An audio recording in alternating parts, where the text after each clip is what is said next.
Hello and welcome to Reaction Shots for December. I was gonna put on a filter for the erotic episodes that was like a sexy filter, but then I saw this cartoon one and I was like, whoa. Scanner Darkly filter. I know. Like, famous erotic classic, A Scanner Darkly. Waking Life. Yeah. Yo, Scanner Darkly's type. Yeah. It was a good one. Besides like a slower, the lip sync's a little slow, but otherwise this is pretty good. It's very Jones would hate this. Yeah, Jones would hate this. I'm gonna keep this the whole time. Do it. I like it. Nice. You gotta start using Snap camera so you can do filters too. Yeah, I want to do some like anime filter. There is one. Nice. Let me see that. Let me see that anime. All right, hang on. Here, anime style. Nani? Nice. That's really good. Comic style. style's Super good. Though. Yeah, this one's perfect. This one's crazy. There's this too. Oh my CG god! Baby. What? That one's a trip. It's like the early days of 2020 in here with these filters. Yes.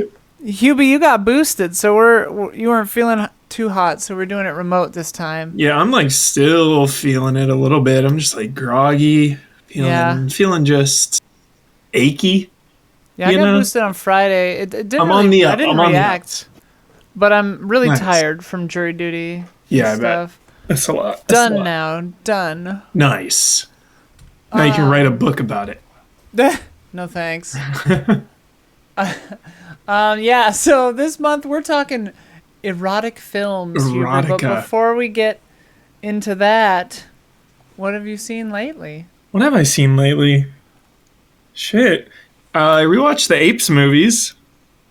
Okay, cool. So good. So freaking good. Hold up. They hold up. Yeah.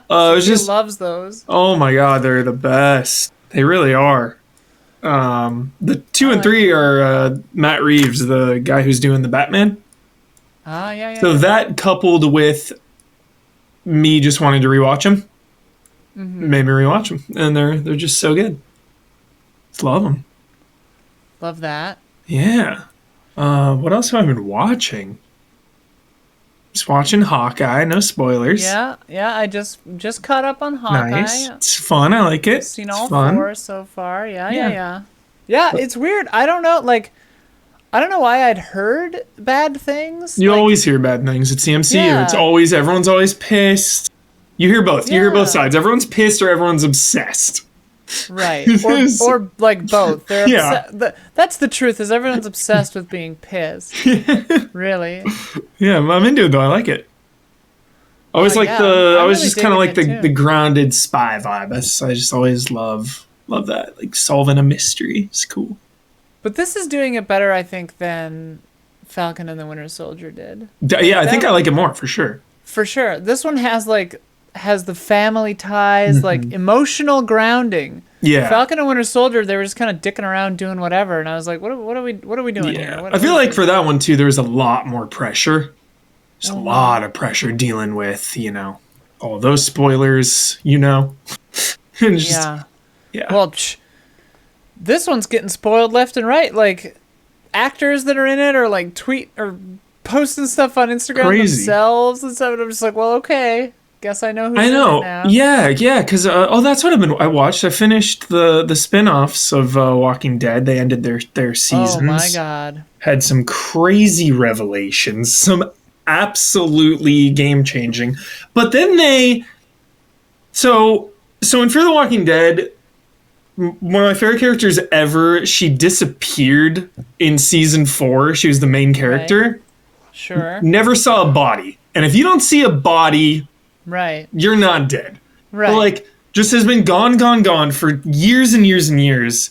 And everyone was always like, oh, is she going to come back? Is she come back? And they're like, maybe, probably not. And then out of nowhere, they just announce that she's coming back publicly. Just like, next in the show. You have a show for that. Yeah. Season ends, like a couple days later, they're like, yeah, she's coming back next season. And it's like, what? Why would you do that? That's And crazy. I feel just with, Feige also announcing stuff, it just feels like headlines and social media talking is really valuable to them, and they want that. So Yeah, like it's going out and spoiling something and like getting everyone talking long term, I feel like is like part of the strategy right now, and that sucks. Not into it. yeah, it's a little ridiculous. Yeah. Yeah. Yeah, it's like no, like knowing the name Multiverse of Madness has colored Yeah. every single I one of know. the Marvel things since they announced that, because I keep Totally. thinking like, oh, Wanda's gonna make the multiverse, like, oh, Yeah. certainly Loki, like, oh, Yeah. Spider-Man, like everything. Totally. Yeah, and just all And the it's casting. They talk about all the yeah, casting all the time, and you're just kind of like, all right, I'm just waiting for so and so to show up, and then when it yeah, happens, it feels like you were just kind of waiting for it to happen instead of being like, whoa, by it.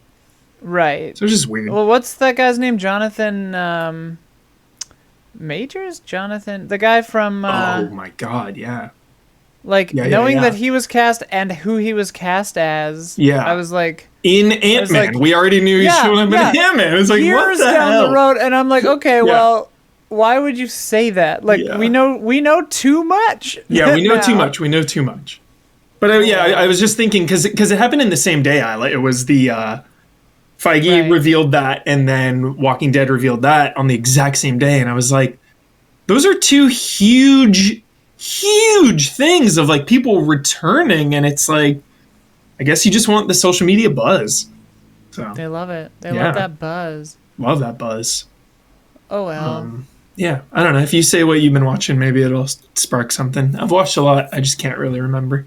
Well, like, I mean, this we'll talk. We can talk more about it once we get into the theme, because I went out and I watched Benedetta, Benedetta. the new Paul Verhoeven. Oh, so it is hypersexual. Yeah, it's a lesbian nun movie Lesbian nun. That sounds Lesbian so nun. juicy. who's getting stigmata and stuff. Dude, Funny, yo! I don't know how I mean, I enjoyed it while I was watching it. I don't know Yeah. what I think of it. I mean, there are some moments where I was like, not in like a bad way, but I'm Yeah. like, this was written by dudes, like, for sure. Got it. Yep. Okay. It was Say no more. Yeah. pretty funny. So, but not even in like the way that you think. Like, there's a scene where like, and we're getting into the sex stuff now, but there's Yeah. a scene where like, well, it's kind of spoilery, but there's a part where like she says a thing, and I'm like, that's a male sex drive writing right there. That's not Yeah. how maybe she probably would have phrased it, but whatever. It was a fun movie. Nice. Verhoeven. Haven't seen yeah. anything from Verhoeven in a minute. Yeah, this one got a lot of buzz, like Cannes Nice. buzz. I don't know what the most recent thing he's done that got that kind of buzz was. Nice. Did he direct Starship Troopers? I was trying to remember if he did earlier. Yep. Starship. Yep. Okay, yeah. And Yeah. RoboCop, obviously. And Fifth Element's No, what's his that's name? Luc Besson. Luc Besson. Yeah. That's right. Yeah. Right. Benedetta. What else? Hawkeye. Mm-hmm. I feel like I saw some other stuff. I remember one. Wheel of Time. Okay. Are you in on this? I haven't started it. I wanna watch that and Foundation. Nice. Yeah, haven't Foundation watched for either. sure. I'm excited for Expanse to come back. Tomorrow, I think. Yeah. The Yeah, Wheel of tape, Time is yeah, sick. Get through the soon. first half of the first episode, and it's gravy. Okay. There's something to be said about watching something that is so high stakes and so big. There's like so many books of these. There's like right. 14 of these books or something. Yeah. And it's like Amazon Prime, $100 million bucks. Like, there's something about watching something so huge with absolutely no investment or stakes, Yeah. So it's fun, because MCU is so high stakes. It's like, all right, so invested. So it's nice to watch something like this, and it's fun. I like it. Right. And my boy Brandon Sanderson was involved. He like wrote the last couple of books after the dude died, Robert Jordan or whatever his name is. That's right. Yeah. Wow, cool. Yeah, you should Yeah. you definitely He's watch it. It's cool. He's the guy who does the Stormlight Archives, which I'm caught up on. Those are good books. Nice. Does Beth read those? She'd probably dig those. No, she's on the Broken Earth trilogy right now. Have you read this one? I've heard of that. I haven't read it. Legendary. I just finished listening to the Sandman. Nice. Gaiman. Audio. She loves Gaiman. She's obsessed with Gaiman. Has she done the audiobooks of Sandman? Because they're doing the comics into full cast audiobooks with soundtrack and everything. They're pretty crazy. They're pretty wild. A friend of mine from college is in them. She plays the cuckoo in the second one. Would you recommend that as an audiobook while running? Yeah. Oh yeah. Yeah. Okay. I'm gonna recommend that. Thank you. If she likes, it's straight like a radio. It's a straight up radio play. Like cool. I'd recommend it. It's cool, dude. Be warned though. The part with John D or whatever his name is, I think that's his name in the first one, borders on like too intense. Okay.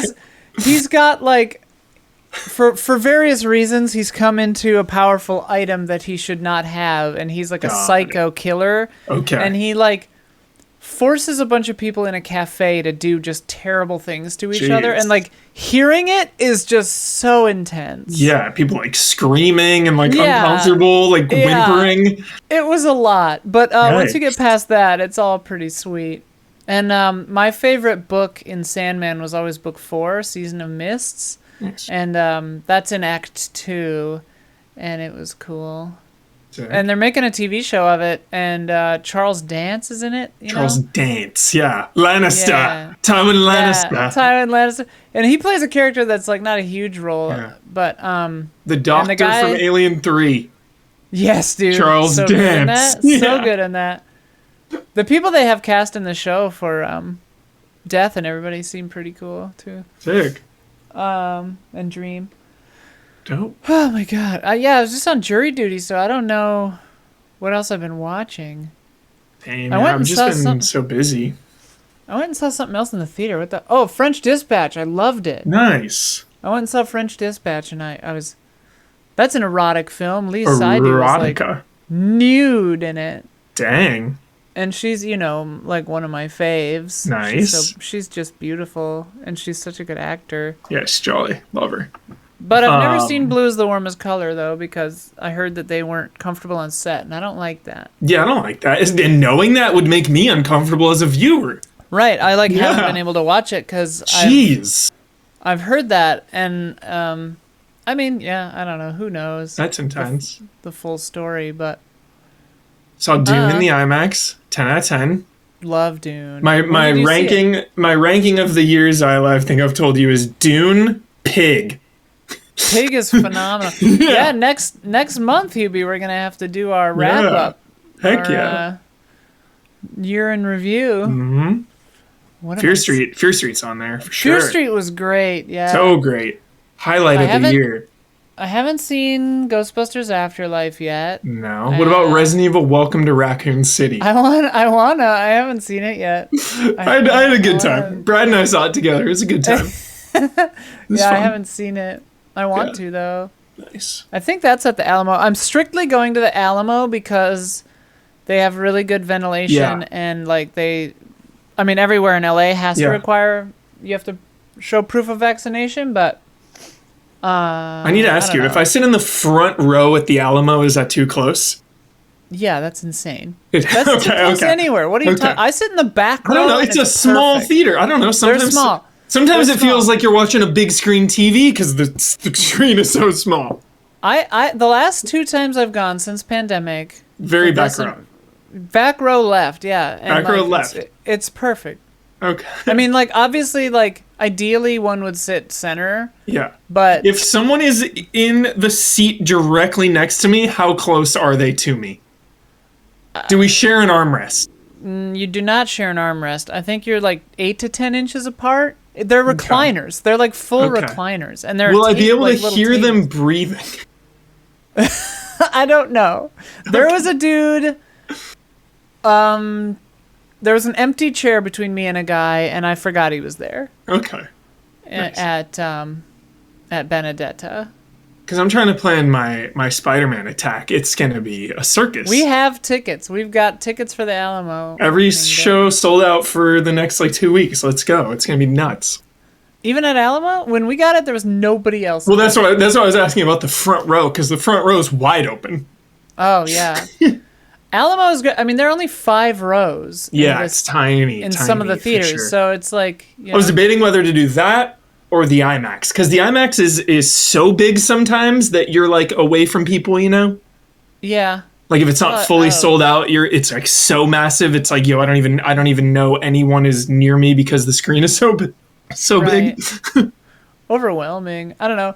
It is overwhelming. I say you go to the Alamo, you get there half hour early, you order the chicken strips. That's a good call. Like, you can get a beer if you want. You can get chicken strips and a beer. cocktails. Just set the tone there. Like, set the tone, dude. And like food coma during Spider-Man. That actually sounds pretty jolly. Vegan. They've got vegan chocolate chip cookies that comes with a strawberry. Like, this sounds great. fantastic. You've got 2 cup holders and a table. I wish it didn't stress me out so much. This might be the turning point, Isla, where I just let it go. You know, dude. They have a milkshake and chicken strips. They always do a kitschy. They always do a kitschy don't talk thing, and then they do. I need to approach them for an ad deal. I'm like selling this fucking. But like they do a kitschy don't talk, and then it literally says seriously, don't talk, don't text, or we will kick you out and ban you for life. Banned for life. Yeah, they say banned for life.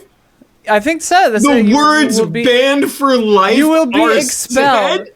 I'm not sure if they say that literally, but they say that you will be expelled. And it said, like, if you have a problem with a noisy table, you just flip your little order card vertical. They spot it, and they just come in and remove the people. I'm doing it. Yeah, dude. I'm doing it for sure. It's the last theater in LA. Yeah. The last bastion of hope. Where people take movies seriously. Yeah. I'm going there. I'm doing this. Yeah. Even the fancy, quote unquote fancy theaters like Landmark and stuff, like people don't take it seriously anymore. Yeah. Everybody's talking. Hell yeah. Everybody's talking at me. That's an erotic film. Erotica. Midnight Cowboy. Midnight Cowboy is erotica. Erotica. For sure. Erotica. That's how this whole thing started. That is how this whole thing started. That's how we got here. Yeah. So a little different this month. I'm just going to go down the comments in order. My expertise is minimal. I have not seen 50 Shades. I haven't either. I've seen like... I'm waiting for the Handmaiden comments. Oh, dude. Handmaiden is one of my favorites. Hell yeah. I have a very specific field of expertise of erotica, okay? Yeah. I've got like 90s, like... what I could get my hands on as a teenager. Yes, Cruel Intentions. Let's go. Cruel Intentions species. Let's go. You know, that kind of spank bank shit. And then Wild Things. Wild Things, yeah. And then like period lesbian art films as an adult. Like those are my areas of expertise. Although I haven't seen some of the great like lesbian art films even as of late, so there's been I feel like a resurgence of those. Quite a few. Yeah. Well, that was part of the problem with Benedetta is because like think of Portrait of a Lady on Fire, where like for like an hour and 20 minutes the tension is like, will they look at each other? You know? Benedetta. Will they lock eyes? Right. Like, will they indicate interest in any way? And that's like the hottest thing. You're just like waiting for like an arm to brush another arm. Benedetta, like pretty quick upon the lady getting there, it's just happening, and you're like, oh, okay. It's not really the core tension of the movie, but yeah. It's kind of interesting in that way. Benedetta, the lesbian aspect is more like kind of matter of fact.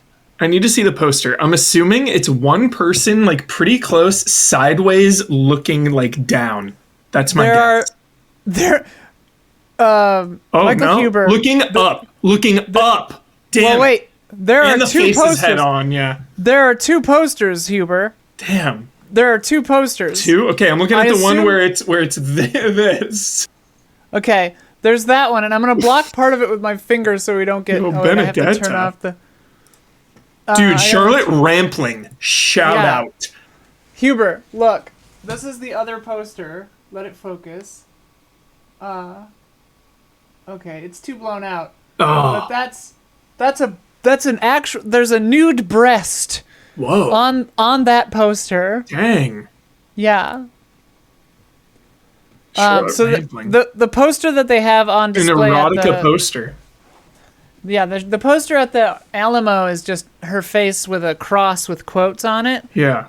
But this one is her in a white habit with her boob out. Nice. And you like see most of her nipple. Yo, Merovingian is in it too? Sick. Yeah. Yeah, he plays like a bishop or whatever. Cool. Cardinal or sounds good. It's pretty. Yeah. You saw it today or yesterday? I went by myself. Must have been Saturday. Nice. I don't know what day You've slept it is. on it a few days. No, it might have been Monday. I don't know what day it was. I think it was Monday Nice. or Sunday. Chill. Seems like you got to sleep on it. That kind of movie. It was Sunday. Yeah. It was fun. I don't know. It's an interesting movie. Portrait of a Lady on Fire is way better. Okay, so yeah, I asked people what their favorite erotic film is, and I said, we're talking classy stuff like Species. No porn. No porno. This is not a porno episode. That's next month. Yeah, the most porno would be like Wild Things. That was porno to me growing up. It was like, oh my god. Yeah. If it's rated R or classy NC-17, we'll talk about it. Like, let's talk about Crash, the good one. Yeah. Like, that's erotica, but it's like weird. Yo, isn't Showgirls Verhoeven? Is it? I've never seen Showgirls. I've heard it's terrible. It is! It is! Yes! Go Verhoeven. It is. Sick bastard. It is a not entertaining movie. Although I saw it when I was way too young, like teenager, there to just see nudity. Have no idea, like, the actual plot. But I remember just being so bored out of my mind as a kid. It's tough. Actually, I think a lot of movies that lean on nudity in a tasteless way end up being kind of boring. Yeah. I feel like there's always a pool scene. Sex in the pool. Oh, yeah. Which I've done, and it's not great. It seems like it would kind of get in places. Mm-hmm. Doesn't seem. Yeah. To quote Johnny Treehorn from Big Lebowski, you need feelings. Yeah, watch that again. Oh, Big Lebowski, best erotic film of all time. So yeah, the prompts I asked are, what's your favorite? Best actors, best director, and then anything else you'd like us to discuss. John Gallagher, no suggestions, but just excited for the episode. Welcome. Emma Turn, best actors, Monica Bellucci, Patrick Swayze, Idris Elba, and Selma Hayek. What is Idris Elba in? Yeah, what? With nudity. The hell? I mean, he's just an erotic dude. Yeah, like, I mean, just Fassbender. him walking around, I'm like, damn. Yeah. Yeah, him and Fassbender for sure. Fassbender and Shame. God, I love Shame. Shame is so good. I haven't seen Shame. I heard his penis is huge. It's very large. Is it erect in it, or is it flaccid and still big? Huge, flaccid penis. And it's his real penis? Yeah, I'm 95% sure, yeah. Just walks right at the camera. Boom. Wow. Yeah. Straight at the camera. Yeah, straight at the camera. At dick level? Yeah, I remember it being like pretty low. It's like an ozo shot. What the frick? Maybe like a little higher than that. Like just a little bit higher. It's at like kneeling height, maybe, for instance? Yeah. Good movie, though. It's just all about addiction. In his case, sexual addiction. Addiction? It's fantastic. I was about to Google it. Maybe I should. Why not? I'm Googling it. Yeah, I mean, it's a tasteful, dude. It's a scene in a legitimate movie. That is a legitimate film. Google's going to be Steve very McQueen. Confused by this. The one, the only, Steve McQueen. Oh my god. Yeah, that's a dick. It's like kind of hard. He probably got it just the right amount for like maximum length. I suppose to make it look bigger, yeah. Yeah. Yeah. Definitely, I am a lesbian. Looking at that, and I'm like, what is this? What am I looking at here? Yeah. Emma Turn also appreciates the species shout out. Yeah. Ooh, Amanda Peet. Yeah. She was big in my youth. Remember her, Amanda Peet? Amanda Peet, yeah. She was in that like Bruce Willis one, maybe? Matthew Yeah. Perry? The hell movie is that? Something. The Whole 9 Yards? Yes! Yeah. I enjoyed that God. movie. It was funny enough. Yeah. Cathal Fallon, yes. Secretary. One of the greats. I That don't know one if I've is. seen that. Oh, dude, you gotta watch Secretary. Secretary. Some King affair? of Sounds like Awkward an Sex. affair. No. King No. of Awkward Sex, James Spader, Oh, God, no! hires. Dude, when he was in his youth? Spader, yeah. Young Spader, dude? He is the Spader. king of awkward sex. Sex Lies and Videotape, Crash, Secretary. Dude. Typecast. A Spader. Freakazoid. Spader. It honestly, if Spader is not like that in real life, I'm disappointed. He might be very mild-mannered. I don't know. It's like that was his identity, you know? I could Secretary. not see just a sexual freako. Spader. Oh my god, yeah. Just because of Crash. Oh, Crash is like... Crash. We'll get to Crash. We'll get to Crash in a second. But Secretary, Maggie Gyllenhaal, he hires her as a secretary. Oh, so it's newer. I mean, I don't know. Spitballing a like year, 80s, 90s? maybe 99. Okay. Let me check. I'm sitting in front of a computer. Why do I keep using my phone? Spader. 2002. Close. I was close.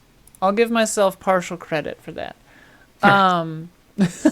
Secretary's incredible. Watch Secretary. Sign me up. Yeah, dude. Tyler Travis.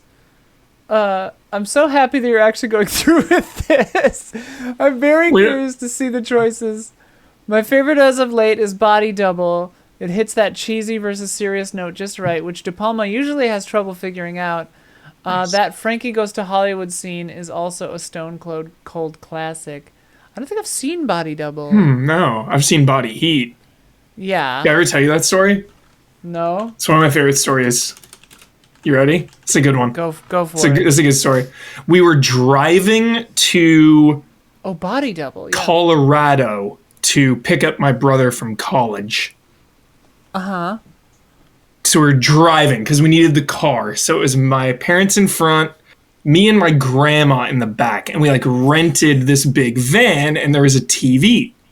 Oh God. My dad, my parents love to show. My dad specifically loves to show me like violent content, adult films, like not adult pornographic films, like mature content. Mature content.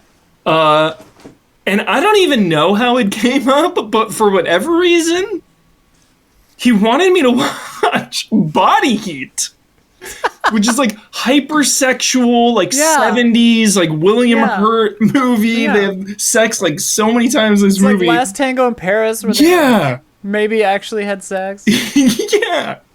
And my grandma is like super religious. Well, my grandma was super religious, passed away earlier this year, unfortunately. And you're just, I'm sorry for you. Yeah. And you're just in a van with in her? a van with my grandma watching Body Heat. It was so awkward. I was like, should I turn this off? Like, I'm kind of committed here. Like, we got pretty into it, and then it was just awkward. We ended up watching the whole thing, and my grandma, like, we just kept not making fun of my grandma, but kept trying to like diffuse the situation with comedy.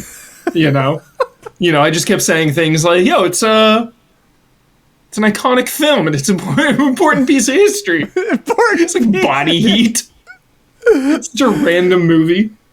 I forget. Grandma might have loved it. She might have been super into it. Yes, serious. There was some like historical connection for why my dad wanted me to watch it. Maybe like some director. Lawrence Kasdan wrote and direct Body Heat. Do you know who that is? I know his name, yeah. That is bizarre. Empire Strikes Back and Body Heat. Yeah. Lawrence Kasdan. Like, that's right. what? What a weird... Dude, Strange. that's like So awkward. That's like fucking what's his name? Wolfgang Peterson? Yes, Das Boot. Das Boot and Neverending Story? That's weird. That one and Mad Max, right? Mad Miller? Max and Happy Feet. That's Yeah, so those are funny. the two weirdest ones. Love that. Those Even are the Robert two Rodriguez weirdest to ones an to me. extent. Spy Kids Yeah. and like very graphic stuff. But like Wolfgang Peterson went Neverending Story 84, Das Boot 85. Some of this kid shit. I'm getting into it. Yeah. I'm making a 3-part. Yeah. Well, sorry.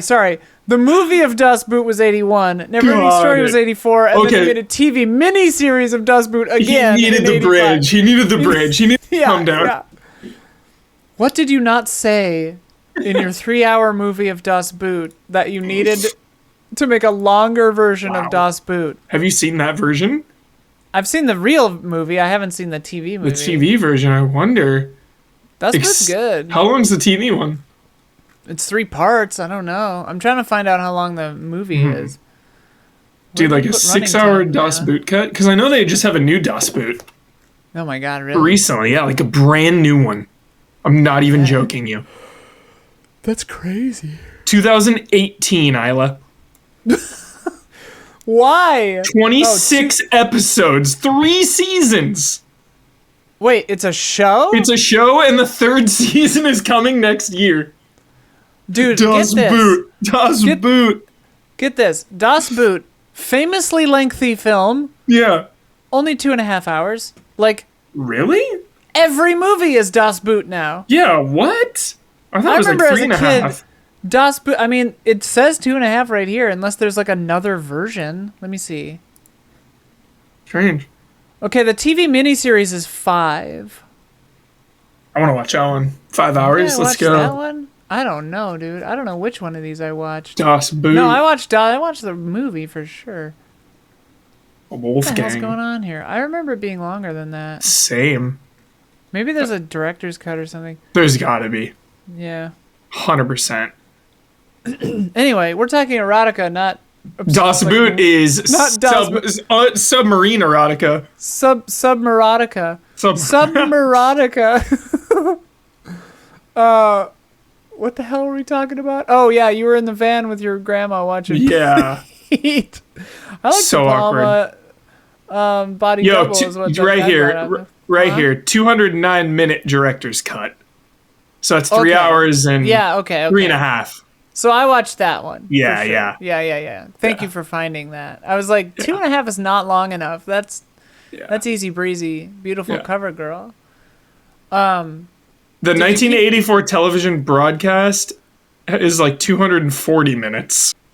Wow. There's so many versions of this. There's 10 versions. Das Boot, dude. There's 10 versions. They just can't get enough. They love that boot. The 1984 BBC miniseries is the longest, 300 minutes. 5 hours. I need to know. Did you keep your mail response in check in the van with your grandma? Oh yeah. Okay, all right, No, all none of that. Any of that. No, it's tasteful viewing. A I was just- tasteful I van just- viewing Yeah. Body. body. They have like aggressive sex on the stairs, if I remember correctly. My God. The hell was It's I like- thinking? It's like Antichrist, where it's like not even simulated. I mean, he got like porn actors to do it, that part, the close-ups, but it's like not simulated. You Yeah. would just actually see P and V. Oh my god. Yeah. Blue Valentine. Have you seen that one? That's Blue also Valentine? Blue Valentine's I, a legitimate 10. I love it. I was gonna go see it, but then everyone I talked to said it was like the most depressing film ever, and I think Depressing. I had just gone through a breakup, and I was like, all right, I'm not gonna do this to myself. Well, that movie had a little controversy. That was actually a very interesting discussion about that movie because they were allowed to show him going down on her to be Oh, I R-rated. remember that. To be R-rated, but then if she was going down on him, it would have bumped it up to NC-17 or the other way. Or No, I think it's it was that because way. you It was that can't- way. Yeah. You can't Yeah. show an erect penis Yeah. in an R-rated Yeah. film, I think, Yeah. or like at least not. Well, they weren't going to used. show the tool of it. They weren't going to show it. They It's were not like Buffalo 66 no, where they they just were like have it, or Brown Bunny or whatever the fuck it was. yeah. I don't think they were going to show it, but just like the motion, and it got in Oh, 17. weird. Yeah, What? You there see was. blowjobs constantly. I know something. By the yeah. way, we're just gonna use terms in this episode. I Yeah, guess all right. we're just going for it. Sure. We're just talking about it. But I remember there's a big controversy about that. I think they finally got it like repealed, but love that God. movie. I love Blue Valentine. Also, So like, good. People go down on each other constantly in It's R-rated movies. fine. What It's are they talking natural. about? It's so natural. I don't know It's if that was natural. exactly it. Natural, all natural, white pistachio nut. That movie's 11 years old now. Jeez. Blue Valentine? Shit. Yeah, that was before I moved to LA, I think. Crazy. What year did it come out? 2010. What month? Must have been right before I moved here. December 2010 official, Yeah, January at okay, Sundance. I was real depressed at that period of time over. Oh. Yeah, so I did not watch that movie. Yeah. Evan Turn's got like 800 comments in here, but MacGruber, Ursula Andress, and Dr. No last post, Cruel Intentions might be the last mainstream erotic movie I can think of. Oh, there are plenty. Hey, it was the other way around, confirmed. They weren't allowed to show him going down on her. So Gosling called him out for sexism and misogyny. Yeah, that's the patriarchy right there. Yeah, he called That's him the out. patriarchy. Yeah. Shit, I think Yeah. that Gosling he probably paved the way, because like Yeah. every lesbian period drama now has that in it. There Like it The is. Handmaiden, Handmaiden. dude. The Handmaiden Handmaiden. is an 11 out of It's a 6. 1 trillion. What has he been up to? Beautiful movie. Park? Yeah. I don't know. He's What are got you doing, something bud? coming soon, You have right? a TV show or some shit coming? Do something. Decision to Leave. What? His next movie. That's his next movie? Yep. As a director. South Korean mystery film. Detective Decision falls to for a Leave. mysterious widow after she becomes the prime suspect. Nice. Wait, what is this? Little Drummer Girl from 2018? I've never seen that. That was TV okay. Series. They do a cool like gun trick. Oh. Choo. That thing, you know? That like Black Widow shit. Where It's they cool. like disarm a guy, you mean? Like catch it and like switch hands. It's cool. Is Stoker good? I've been wanting to watch Stoker, but I like haven't ever gotten around to it. I remember enjoying it. I remember Man. seeing it with a friend who I wasn't good friends with, and it's kind of like an awkward movie. I remember that being an element of my Stoker viewing. That was like when I saw History of Violence with a dude who like hated it so much. Oh my god. Like the whole movie he was just going like I remember you told me this. and I was kind of enjoying it because I was like, Yeah. clearly they're going for like this kind of vibe, right? Yeah. He just Hell wasn't yeah. on board with that vibe, I guess. Yeah. Yeah, Stoker's got some erotica. Any vampire tale, you know? Thirst. Hyper Another yeah, Park thirst. Chan-wook. Hypersexualized. Invitation or Interview with the Vampire. It's got a little that bit. is a dude. I rewatched it like a couple years ago. Same. One of my favorites. That movie is much gayer than I remember as a kid. Like, Hell yeah. I was just like, sick, vampire friends, all right. And like rewatching it as an adult, I'm like, oh, they gay. Like They're gay vampires, okay. Antonio Banderas' crew. Oh my God. Armand. Everybody gay Yeah. The Armand that. crew. in that movie. It's like my friend group in that movie. Everybody's gay. Sorry, straight friends. I know you're not gay yet. Yet.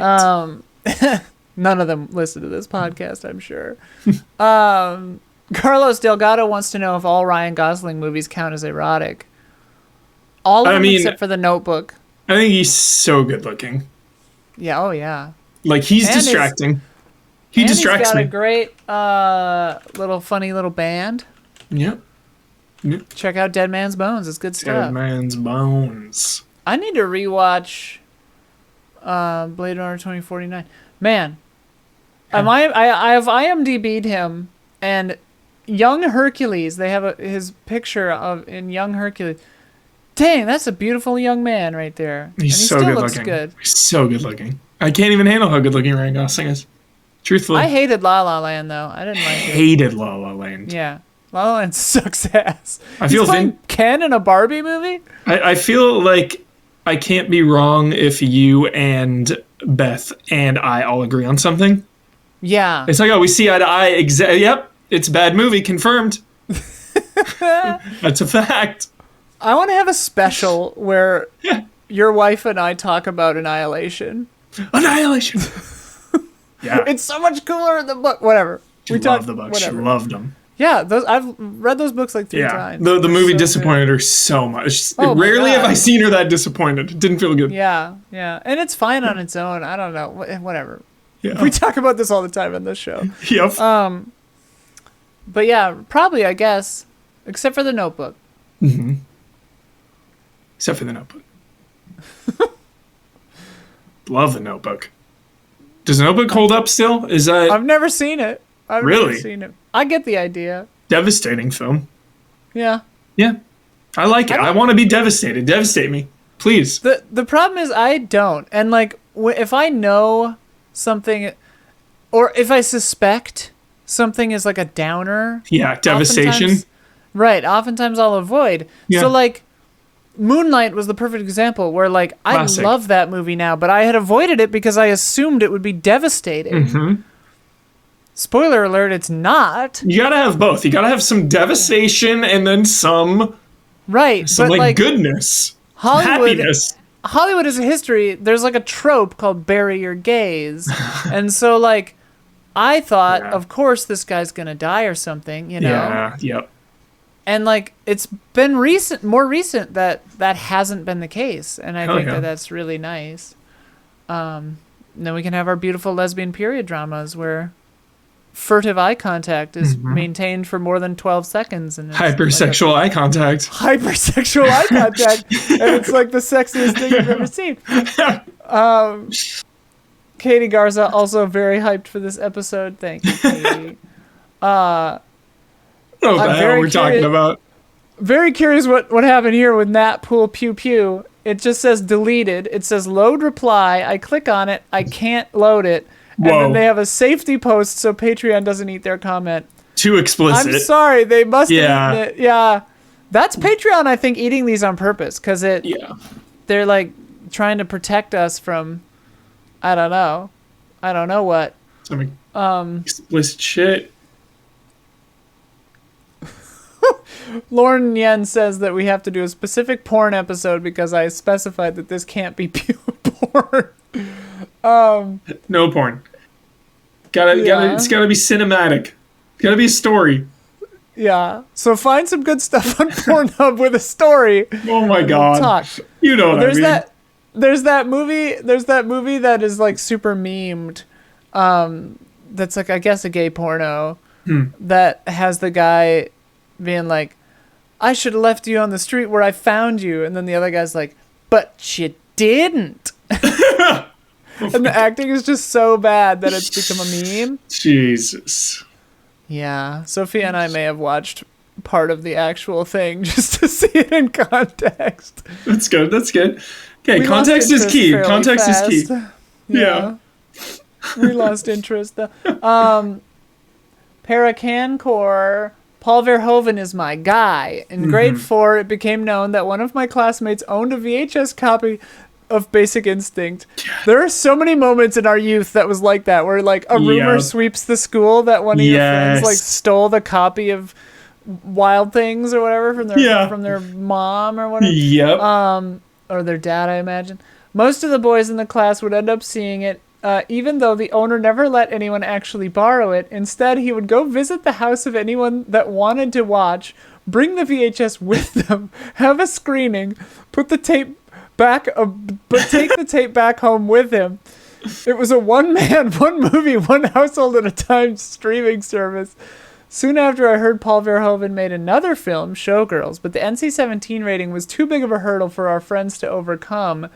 the best we could manage was watching the scrambled pay-per-view versions with the inverted colors. I've yet to see a normal version of Showgirls. God, do you remember those days? Like, trying to catch, like, on the, because they had, we were very young at this period of time, but I remember, I'm old enough to remember briefly attempting to do that, where you'd, like, watch the scrambled channels. Oh, yeah. I like, probably tried once. I don't really remember, though. A little bit would come through, you know, and you're like, I think that was a boob. Oh my God, you're so right. Yeah.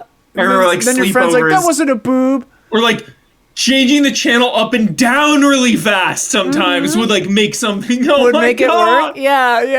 Oh my God. For younger listeners, wow, VHS and this wild technology, scanning the scrambled channels to try to see a boob. And then you're like, you don't know what a boob looks like. No. To your friend, it's like, that was a boob. It's like, you've never seen a boob. You don't know what a boob looks like. Because this is pre-internet. Yeah, this is pre-internet. Like, I had a computer in my room when I was a teenager, so, like, whatever. Addiction-forming problem there, but, like... these are the old days. You had to work hard to... You had to hide a Victoria's Secret in the woods, you know? Totally. Bury it. Yeah. Plastic bag. Hide it under some leaves. Might still be there. I should go check. If I'm ever back in my hometown, I should go check if that's still out there. Oh my God, you should.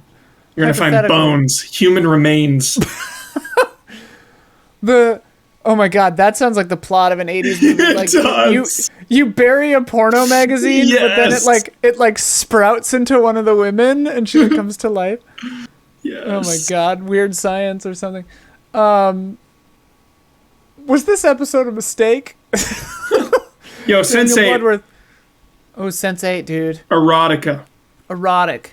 And, like, very cool representationally. Good context with the eroticness. Yeah. Oh. Erotically speaking, one of the best introductions of a couple with Namanita. What's their couple name? The Jamie Clayton and yeah. Just throw a dildo on the ground. It's like, yep, there you go. they were doing it. Yeah. Classic purple, of course. Antonio Moreno, in no particular order, these are their favorites. The Hunger, starring David Bowie, Catherine Deneuve, and Susan Sarandon, directed by Tony Scott. Sex and Lucia, starring Tristan Ulloa, and Paz Vega, directed by Julio Medem. Y Tu Mama Tambien, starring Diego Luna, Gael Garcia Bernal, and Maribel Verdú, directed by Alfonso Cuarón. And The Handmaiden, starring Kim Min Hee and Kim Tae-ri, directed by, of course, Park Chan-wook. Haven't seen those other two. Those sound... I can't remember if I've seen The Hunger. My sister, so funny, this story. I might have mentioned it before, but she tried to get me a copy of a DVD of The Man from Earth, which is a very quaint little, like, single room drama of a guy of a professor who's moving out of town and decides to tell his friends that he's been alive for like 15,000 years. Yeah. And he has like proof and he has like stuff and like none of them. It's like a philosophical quandary about if he's telling the truth or not. It's a very dear movie, very silly, fun, little, wonderful movie. My sister accidentally bought me The Man Who Fell to Earth, the David Bowie like erotica film. That's so funny. Oh my gosh. It's very, very funny. I was like, well, this is not what you meant to do. Because my sister, not a very, like, overt person when it comes to that sort of thing. Yeah. Like, I'm definitely the more, like, rambunctious, like, I swear and stuff, and she doesn't, like, it's like that. So it's very funny to get a gift like that from her. That is classic. That is a classic story. Yeah. But The Handmaiden, God tier. It's so good. I love it. I love it to pieces. And I've heard something along these lines that Park Chan-wook, like, just had them do whatever. Nice. He Comfortable was like, on set.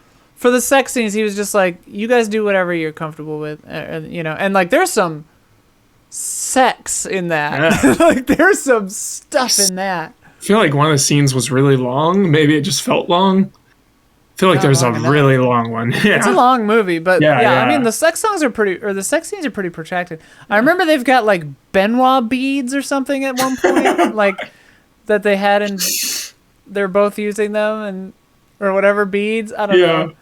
And I was like, all right, yo. We're getting props into this? Let's go. We're doing it, okay. Shit. Yeah, you start bringing props in, it takes it to the next level. It's next level stuff. Mm-hmm. That reminds me, I had a thing that broke. I gotta never mind. Charge someone. No, the motor speed control broke. We don't have to talk about it. Okay. Moving Andreas Clent. You can't tell because of the filter, but I'm blushing very hard. Andreas Clenthus, The Dreamers. I was waiting for this one. The Dreamers. Never heard of it. What? Never heard of this. Ava Green, dude. Ava Green. Oh, my favorite. And Michael Pitt, I think. Is that his name? Yeah, Michael Pitt. Yeah. Boardwalk and Hannibal. Yeah. Nice. How have you not heard of The Dreamers? Never seen it. Yeah, I've never seen it. Fucking legendary movie. Sick. So sexual. Sick. So much sex. Jesus. Like, crazy amounts of sex. Yeah, Ava Green, dude. But she's the best. Good God. Yeah, the best. I thought that's why you were a fan of Ava Green, because The Dreamers, because she's like Venus de Milo. She like comes out. Oh God Almighty, The Dreamers, dude. The Dreamers. It's also 17. Oh, it's a porno almost. Like The Dreamers, man. Bernardo Bertolucci. Yeah, it is full Is it a good movie? Yeah. It definitely, like, I've mostly seen certain scenes, you know. I've seen it all the way through once. You know what I mean? Yeah. But coming of age drama or what? Yeah, coming of age sexual awakening, but also during like a revolution, I think. Like Got it. Okay. I can't remember if Good it's backdrop. Yeah, I can't remember if it's like the youth revolt or the it's been a long time since I've seen it. Paris 1968.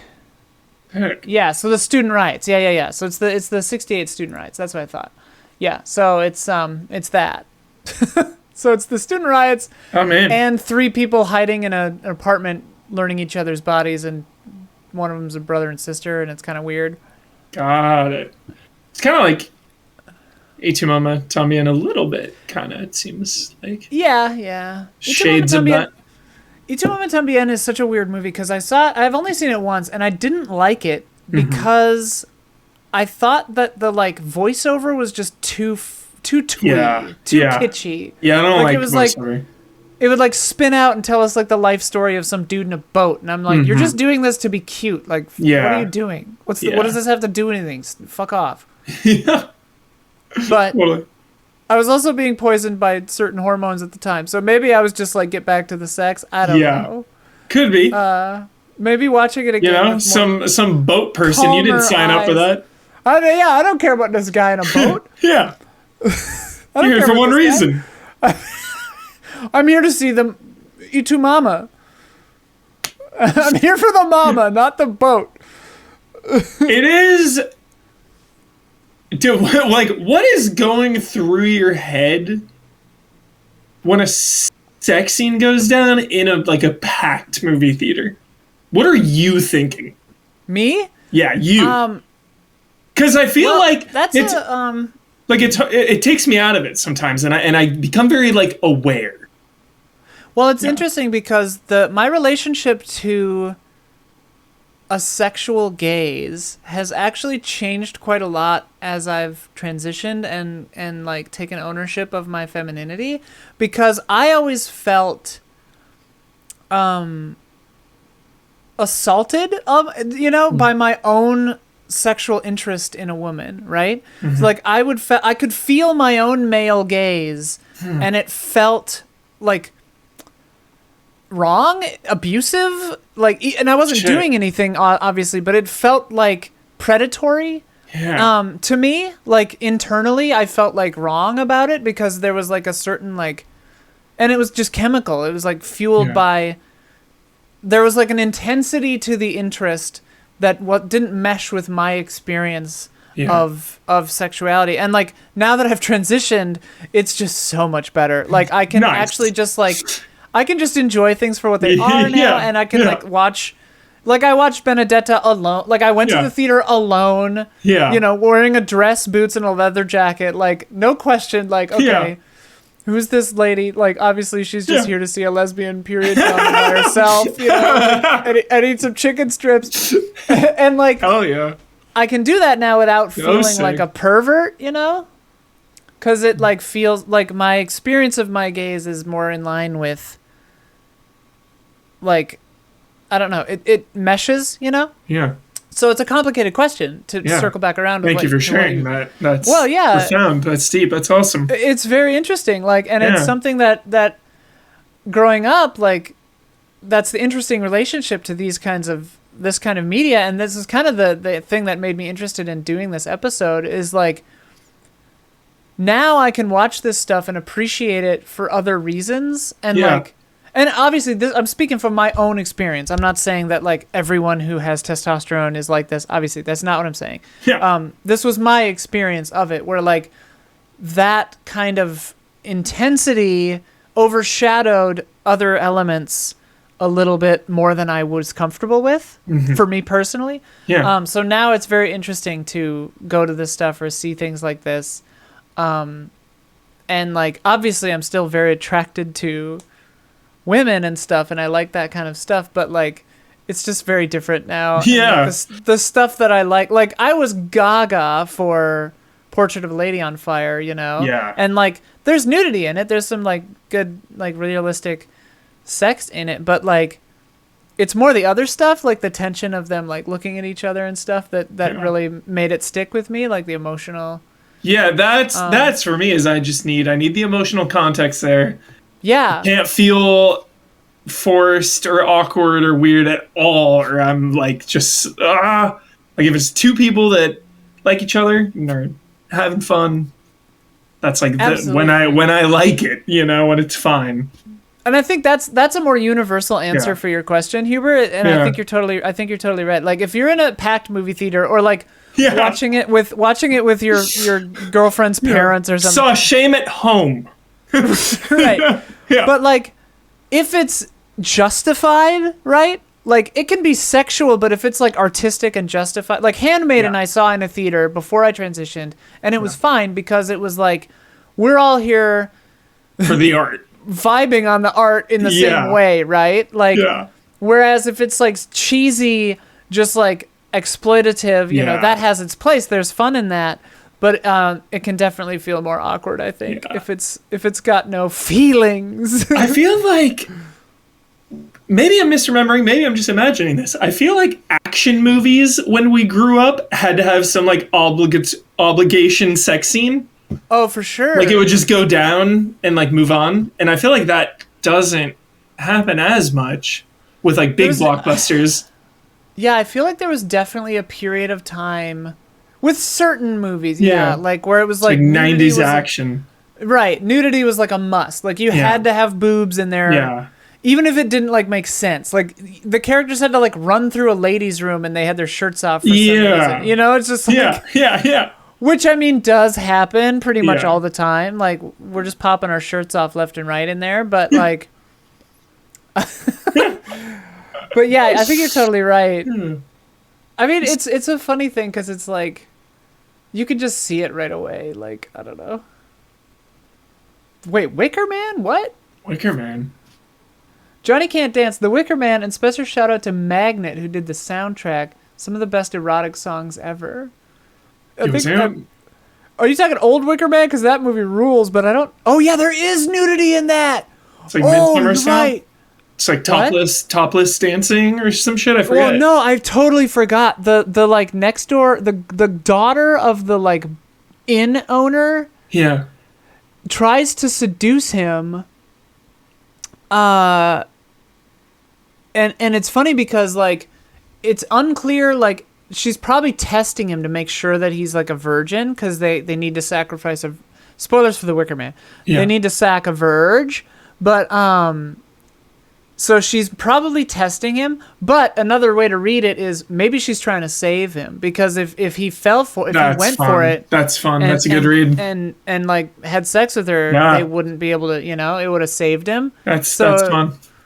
yeah, I always thought about that. I'm like, is she part of it? I mean, she's part of it, Yeah. but also is like, there's a chance she's like trying to look out for him, Yeah.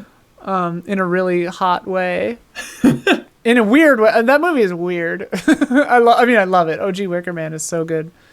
Basically a musical, which I sometimes forget. Whoa. Jesse Blue has written us a novel. Whoa, Jesse Blue. We're doing this on the fly this month. I didn't have a chance to go through these Yeah. beforehand, so, which for an erotic films episode, maybe irresponsible of me. But I'm gonna try to parse this down in real time as we go here. So let's see. Jesse Blue says Henry and June, 1990, NC-17, 2 hours 16 minutes, starring Fred Ward as Henry Miller. Oh, of course. And Uma Thurman as June Miller. Is that Henry Miller the author? Like Tropic of Cancer? Like that is a sex book. Maria de Merdras as Anis, Hugo's wife. Richard E. Grant as Hugo. Richard E. Grant. Yeah. Anis Nin meets an American writer, Henry Miller. Okay, an American writer, it must be, based on the books. In Paris in 1931, she keeps a diary of her sexual awakening, which includes Henry and his wife, June. This film is period and beautifully shot, and the attractions between these couples is palpable. Nice. Their favorite scene has to do with the couple being voyeurs to a lesbian pair performing missionary style when the wife says something to the effect of, "No, do it like you normally would," and the top woman immediately begins giving oral. Having been raised in a Christian Midwestern home, sex was relegated to the creation of offspring only, and as a teen I realized physical intimacy felt good, but made you feel quite guilty. My friends were always horny. We're just getting into it. My friends and I were horny theater kids. I'm reading the paragraph I skipped just to make sure that they didn't say don't read this. But I mean, I like that. That actually makes me super interested in the movie, because like, the lesbians at first apparently were trying to do it the way that they thought they were expected to do it, and then they're like, no, do it like you really do it. Which, yeah, it doesn't involve too much of that. I mean, some. That's cool. I'm just scanning this. Can it? It's very long. I appreciate this. I'm reading it myself. I don't know how much of this you want me to read out loud. It's very, very personal. But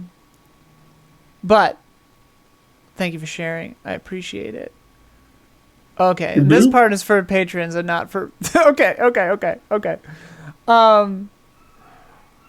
Basically just saying, like, not into porn, but, like, movies were a way to see it in a tasteful way, basically. Great comment. Yep. Totally. And she and her friends, since most of the friend group is male, still talk to this day about how great breasts are. Yeah. Oh, I agree. I can't ever not see Demi Moore's breasts in striptease when that song plays on the radio. Sweet dreams are made of these. She like does a full-on strip to that song, and that's like ingrained in my brain forever. Just this morning, Sophia was watching Personal Shopper. Nice. With Kristen Stewart. I was going in and out because I was doing my makeup and getting ready and stuff. Seems like that movie might not be that great, but I did happen to see a nude scene. Nice. Sophia knew how to get me. I was still in bed, like laying around, and she was like, "She's naked," and I was like, immediately up up. Let me see. Yep. Weird movie though. Sam Joven, does Blue Velvet count? That's an interesting question. Yeah, I think I watched it a bit too early in life. Same. To really grasp it. As far as recent films go, there was a movie called The Girl on the Third Floor starring CM Punk that went to some strange erotic places. It was an odd one, but interesting to see Punk in an acting role at the very least. I'm unfamiliar with that or heard about that. CM Punk is. He's a wrestler. Oh. Yeah. I heard about this movie, yeah, and I heard it was actually really good. Yeah. Oh, really? Yeah. That's fun. Does Blue Velvet count? I also saw it when I was too young. Yeah, I saw many of these too young. Too young. Young. I was watching the ones that scarred me though. The ones that scarred me that I actually saw too young. Crash. Crash. I was still very hung up on like cheating and infidelity. So Crash upset me for that reason. Like when he's stimulating her digitally in the back seat while her husband is driving in front of her, that upset me as a child because I was like, Elias Koteas, get out of there! What are you doing? Yeah. Stop it! Yeah. But I mean, I guess it was consensual. I don't remember. That movie is crazy. But Blue Velvet, I definitely saw. Oh, Event Horizon and Don't Be a Menace to South Central While Drinking Your Juice in the Hood. Those are the two movies I watched far too young. Like, Don't Be a Menace, I was like 11. I did not get it. I didn't know what was happening. I didn't know what was going on. I didn't know what it was satirizing. Obviously, now I understand way more of it, but I also saw Blazing Saddles way too young, and then I rewatched it as an adult, and I was like, oh, wait, this movie is actually, like, super cool. It is. It holds up. Blazing Saddles? Mm-hmm. Yeah. Haven't seen it in forever. When I was a little kid, I was like, is this movie racist? Like, what's going on? Yeah. And then I was like, oh, it's, like, fully making fun of racism. Like, it's... Yeah. Sick. Yeah. I went and saw that in theaters the day after Gene Wilder passed away. They played it at the ArcLight, and I went and saw it. Anyway, Blue Velvet... Rip. Blue Velvet is definitely a weird one, but I mean, like, all of these go into, like, or not all of these, but a lot of these go into, like, dark, weird places. Yeah. Blue Velvet is definitely dark and weird with regard to sex. I feel like there's a sexual Black Mirror episode. Like sexual Black Mirror episode? San Junipero, not really. It's more romantic. San Junipero is beautiful and perfect. Yeah, it is beautiful and perfect. Isn't there like a... I don't remember there being any nudity. Weren't they... You know what I'm thinking of, actually, is my favorite little segment of that show is that one where it's the doctor putting the thing on his head to, like, experience shit. Where they have sex with it, you know? Remember the doctor that, like, drills the guy? It's in the History Museum one. Oh, yeah. It's like all the little stories. I only saw that one once. I don't remember it very well. God, yeah. They have, like, he uses that device to, like, have sex because he can feel her and him. Yeah. Some, like, erotica sci-fi shit. I mean, that's the dream, right? That's next level. Strange Days makes me think of that. Strange Days, absolutely. Yeah. Cold Smith, this is out of my wheelhouse.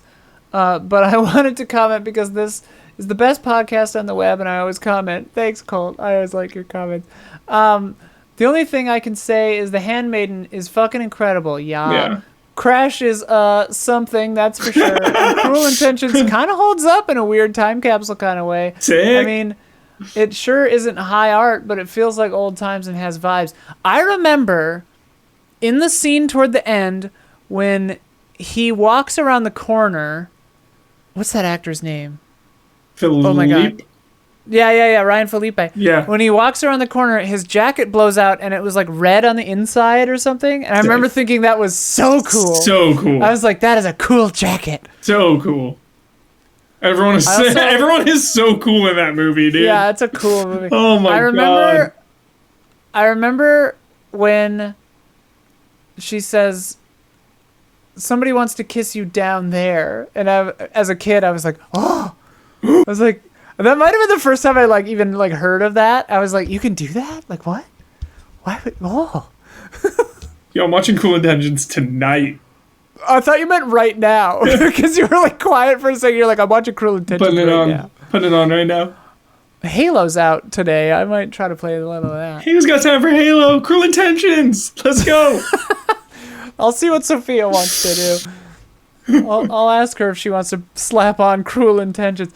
Okay, Natalie Poole, pew pew. We got it back. Okay, commenting again because Patreon is weird and ate both my comments.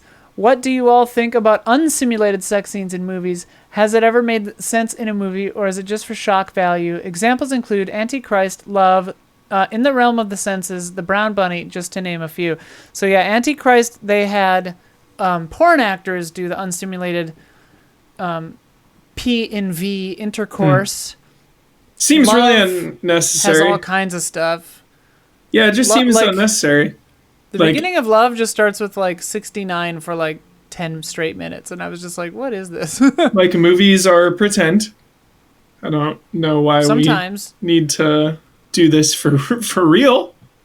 Yeah, that just seems completely unnecessary. I can't imagine in any situation you would need to show penetration. I just cannot imagine, other than porno, ever needing to, ever. Unless it's like Into the Void first person novelty shit. Well, Gaspar Noé, he did Love also. And it's just like, That's his thing. Yeah, it's a thing. It's a thing. And I haven't seen Climax. I'm sure it's crazy. It's like a horror movie, like a horror techno dance party movie, I guess. I don't know. I was gonna watch it, but then I thought maybe it'd be too flashy for Sophia. But because she's got epilepsy or whatever. But Brown Bunny has a BJ in it, unsimulated.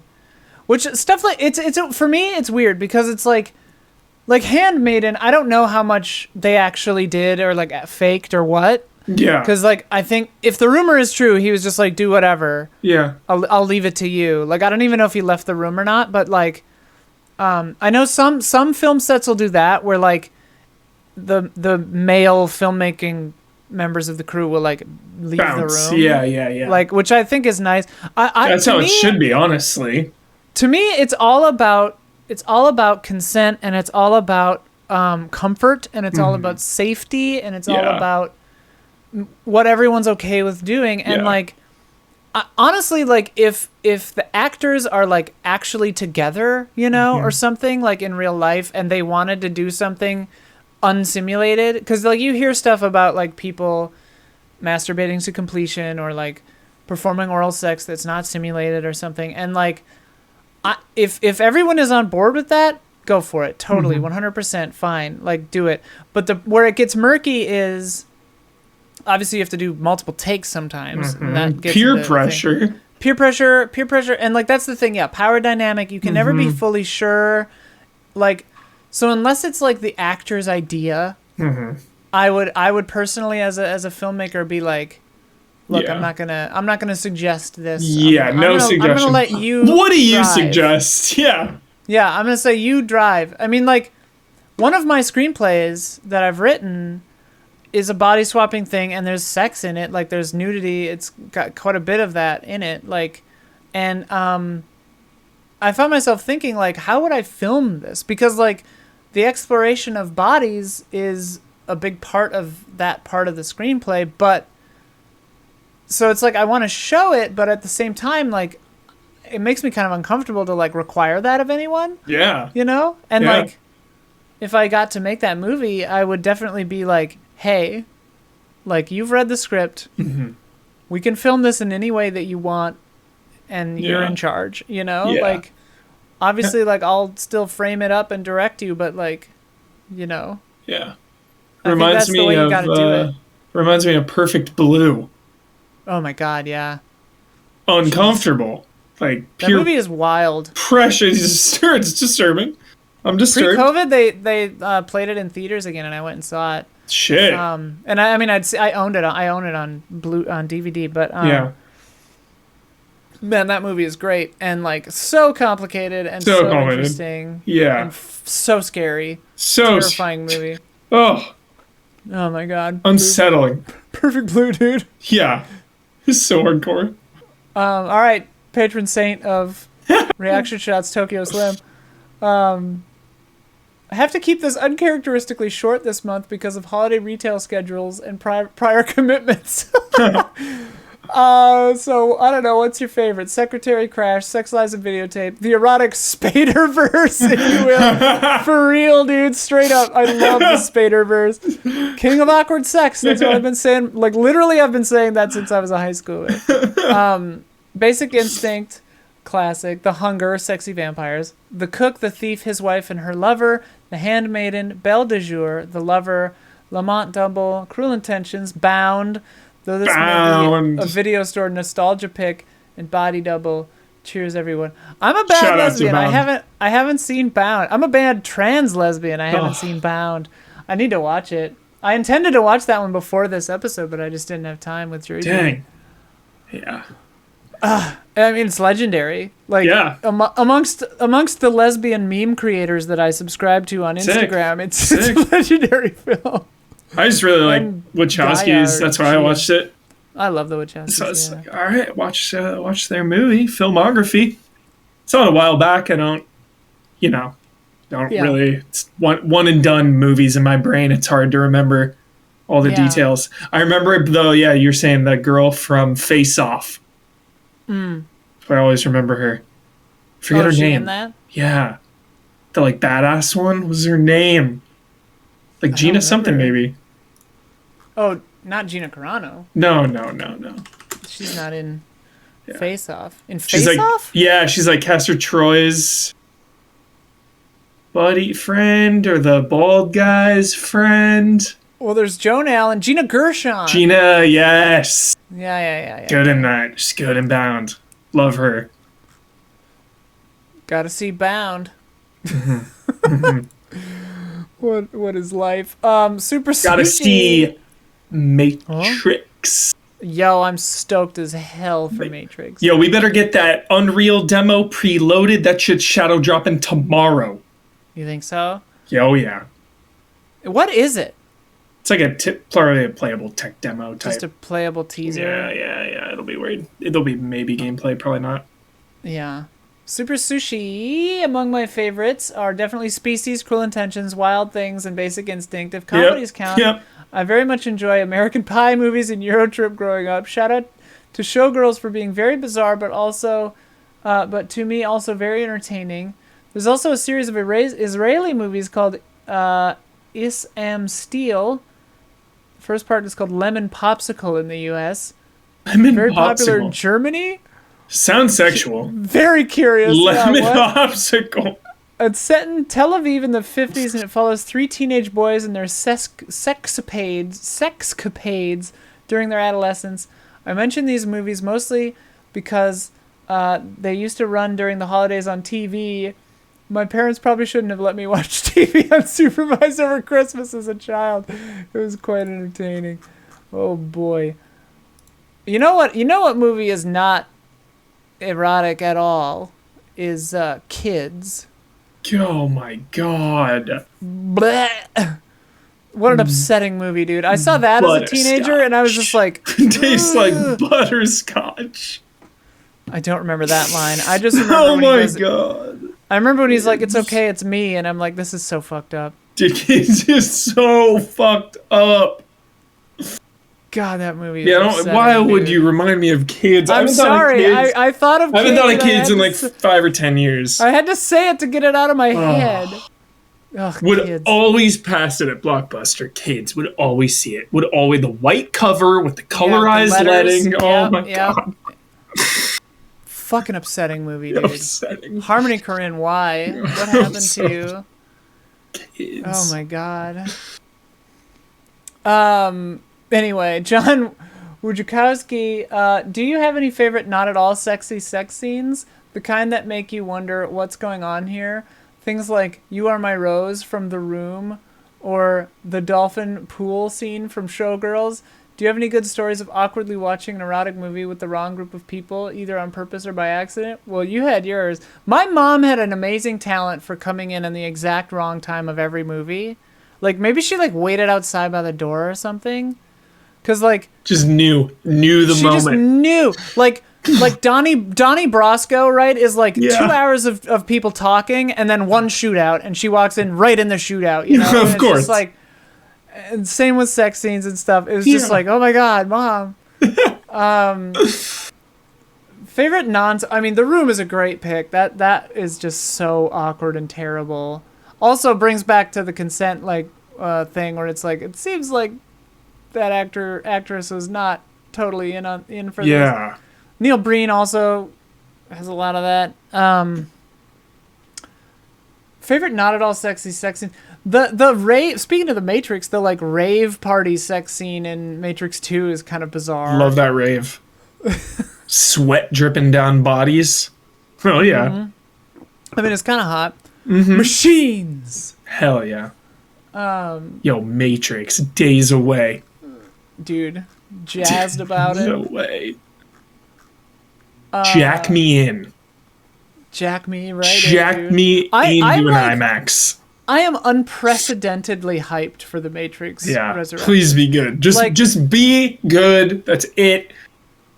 I was thermonuclear obsessed with the Matrix when the first one came out. Like, crazy into the Matrix. Mm-hmm. Listen to the soundtrack all the time.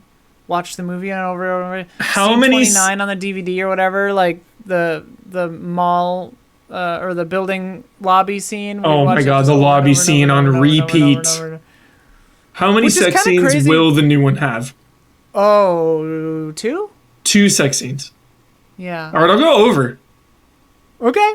3. I'm going big because I can't. One is I'm gonna go 3. I'm going over. Yep. I figure it has to at least have. Well, the thing is, maybe they won't have a chance. Because obviously, like, Neo and Trinity they're gonna get hot and heavy. Realize who they are again, but I don't know if they'll have a chance. They're gonna try. Sick. Because I mean, the movies go out of their way to show them banging. Yeah, that's what I'm saying. In the second one. Yeah. Is that the only time they actually show it? Is there only one? They kiss a lot. Yeah, but I think there's only one sex scene in all of the Matrix. Damn. And it's during that rave, isn't it? Am I forgetting? You're right. It is during the rave. It totally is. I think that's the only one. I think that's the only time. That's like the best moment. They give like a moment of peace. And I remember you see the rivets down their spine. Yeah. It's kind of a cool shot. It's an artistic shot. Chowskis. 10 out of 10. Yeah. Conrad Crunchia. Yo, I remember there's a martial arts movie. It's Cradle to the Grave, maybe? That has a bad sex scene in it? No, it's Gabrielle Union does like a striptease because she's like trying to distract a guy. Oh yeah. And I remember as a kid being like, what is this scene? What is this movie? It was on like Showtime. Why do I feel this way? Yeah. I remember my mom was concerned about me watching GoldenEye because she didn't want me to get confused with the sexualization, like the violence that she, like, because she employs his sexuality. Yeah. Employs her sexuality as a weapon, you know? Legendary. The leg kill. Good way to die. 10 out of 10 kill method. Great way to die. One of the most iconic killing methods in cinema. Like, do you agree? Thigh suffocation? Oh, yeah. Yes. Preferred way to go. If I have to go. I want to live forever, but barring that. If I gotta go, let's do that. Who is that? Is that Femke Janssen or who? Yeah. My God. Jean Grey. Yeah. Getting nuts. Killer thighs, dude. Mm-hmm. Conrad. For starters, I was 14 the year Species came out, so safe to say that was my early erotic film experience. Yes. Yeah, how old that movie was so 95. I was 8 years old. I was 10. Yeah. Wow. Yeah. Species was top shelf as a kid. Species was great. Like I was like oh my god, Yeah, species yeah. as a kid. Yeah. She was so hot. It's out of control. And like, I remember there's a scene on a train, right? She's like in a train bathroom with someone. I remember she was in a few bathrooms. I remember a pool or a hot tub. Yeah. I remember her just walking down the street naked at one point. Oh, yeah, for sure. She doesn't understand that she's supposed to have clothes on or something. And I was like, This cast is insane. In Species? Natasha Henstridge, Michael Madsen, Ben Kingsley, Alfred Molina, Forrest Whitaker, Michelle Williams. It's funny because, like, Roger Donaldson. I think that the first one Yeah. was like an Was a actual hit. It was an actual attempt at like a good movie. For sure. It was legit. It was legit sci-fi. But then like Species 2 and beyond, like yeah. they just fully leaned into the sex aspect. Yeah, they tanked it. It's weak. Mating Season Begins, for example, is the tagline of the second movie. Yeah, The this off tagline the of the deep first end, movie yeah. is "Our time is up." Like, Different one's a writer, sci-fi different movie, director. Yeah. one's a sex movie for sure. Different writer, different my director God. on the second one. There you go. That's everything. That foundation. Yep. You know? Michael Madsen in the second one, dude. Hilarious. You have Like- Species cinematic universe. I wonder if there is some kind of like. There's definitely like a monster sex thing, right? Like where like Yeah. The There's, like, some kind of thematic element. there's some kind of attraction to the danger or something. I don't know what it is. Mm-hmm. A friend of mine is very, very into werewolves, Nice. and I'm like, sure. Ginger snaps. Yeah. Male werewolves, but yeah. Anyway, what were we talking about? Shape of Water. Does Shape of Water get brought up, Isla?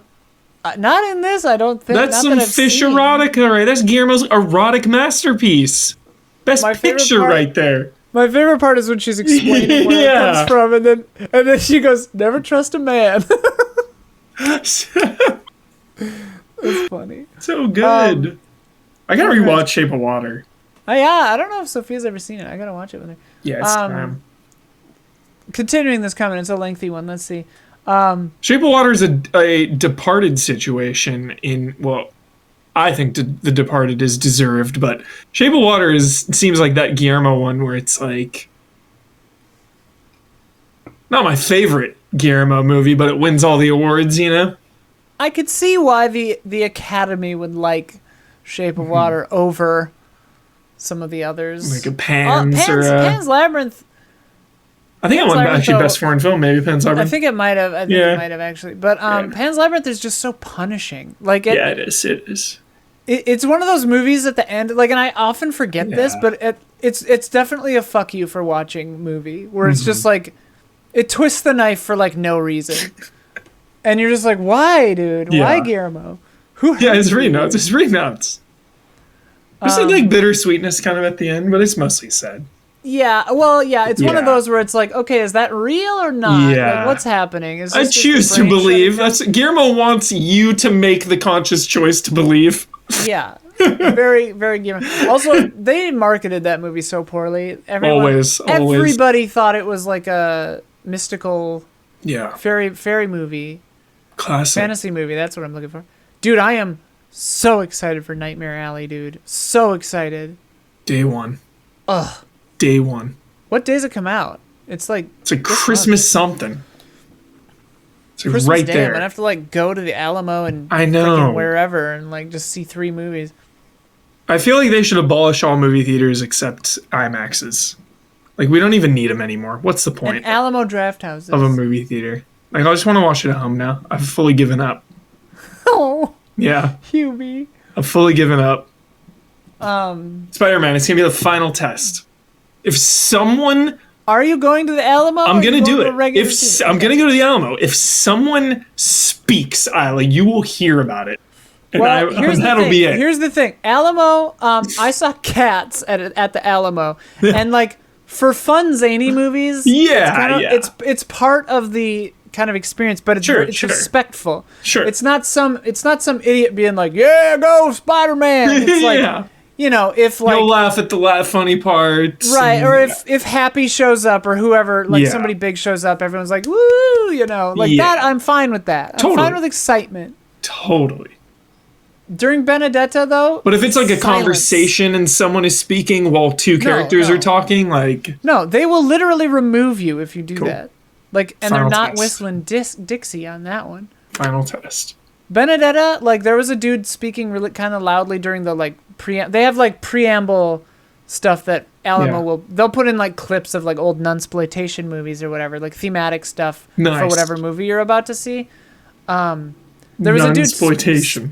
Yeah, there was a dude speaking loudly during those, and I was like, "Oh, here we go, man! Is this going to be the time?" The second the trailers started, silence. Nice silence, dude. Okay, these are cinephiles, hardened cinephiles. Yeah, dude called out. Oh my god. Hang on. I got. It was such a hardened cinephiles. Like, dude, like.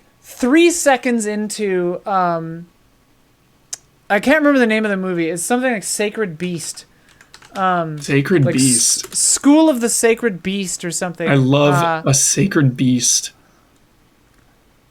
Whatever. It's like, it was a Japanese erotic nun movie called something like the School of the Sacred Beast or like the Church of the Sacred Beast. Yeah. Something like that. I hear him out of the corner of my ears. Literally, the first frame of the trailer, he's just like, well, this has got to be School of the Sacred Beast. And then it fucking just was. And I'm like, okay, if this dude is calling School of the Sacred Beast or whatever from one frame of a trailer... Hardcore. He's a cinephile. That's some hardcore shit. And maybe a few other files, too, while we're at it. I gotta see some nunsploitation movies. Oh, they're I didn't even know this was a genre. Nasty Habits is like a famous one. They showed a trailer for that. Nuns on the Run is basically Some Like It Hot, but two guys dress up as nuns to like hide out from the mob or whatever. It's like literally just Some Like It Hot. Oh my god. Some Like It Hot. Amazing film. Conrad's comment. I'm gonna get through it here. For some reason my dad got a hold of a long play VHS copy that had it and the not so erotic Congo on it, referring to Species. The 90s, man.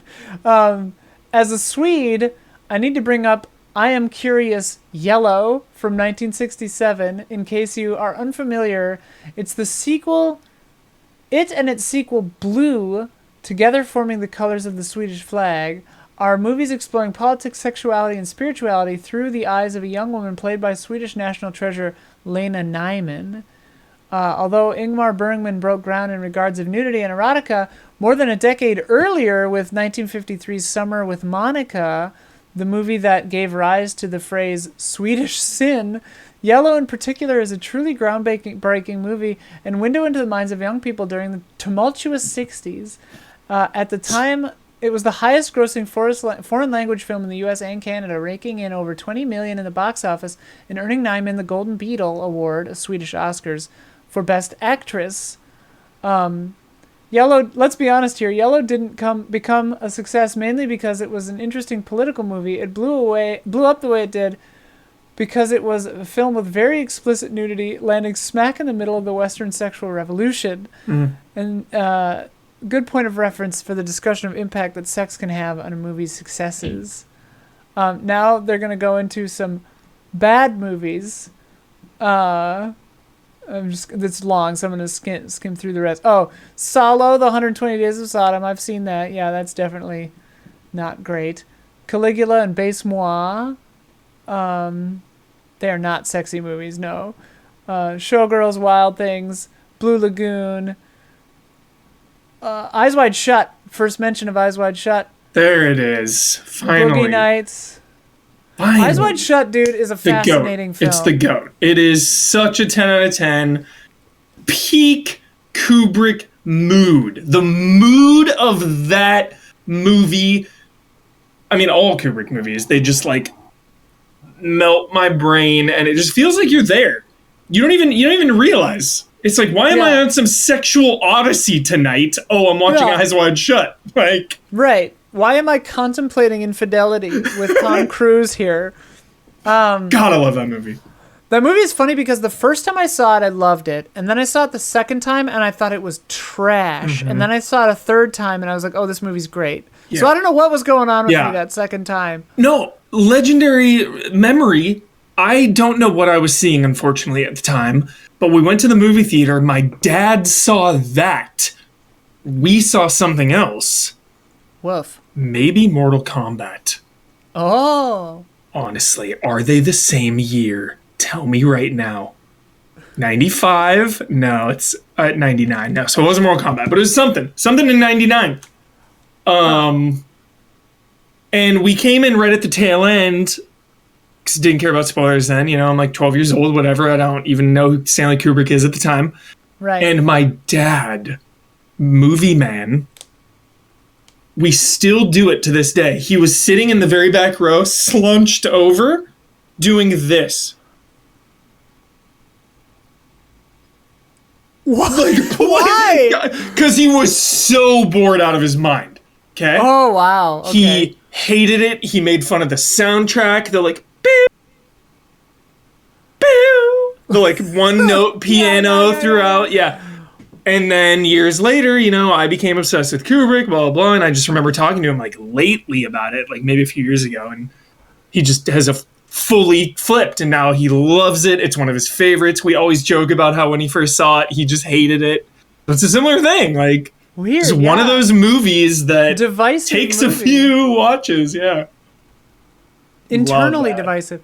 I mean, it's such a good movie. And like, I guess spoilers for Eyes Wide Shut. It'll be brief. Just cover your ears for a second if you don't want to hear this.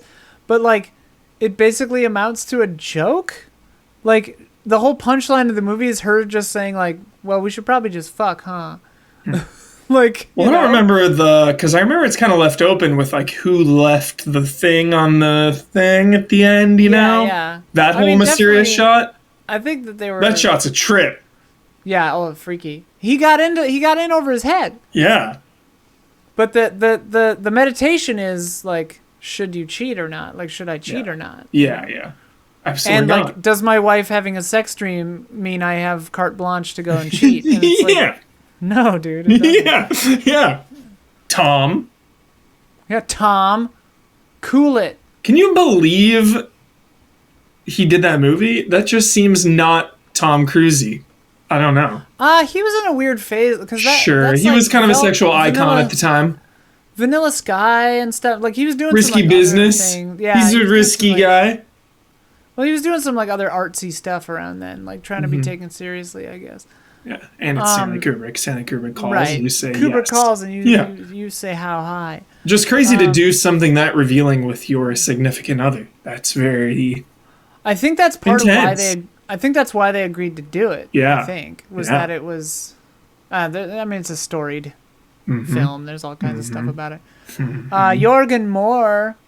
I just want to share my experience watching The Handmaiden for the first time. I can't remember how I heard of the film. It was either on this show or looking up a list of the best Korean films.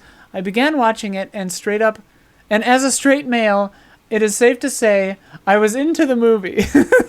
Minor spoiler. Hey, as a gay female, I was very into that movie too. Same team there. We're betting on the same team. Minor spoilers, at least at the last scene, I finally realized that what the movie was saying basically turned the mirror back on the viewer and said, we were just like pervy nobles listening to the porn books. Yeah. Out loud in my apartment, I yelled, no, I'm no different than the pervs.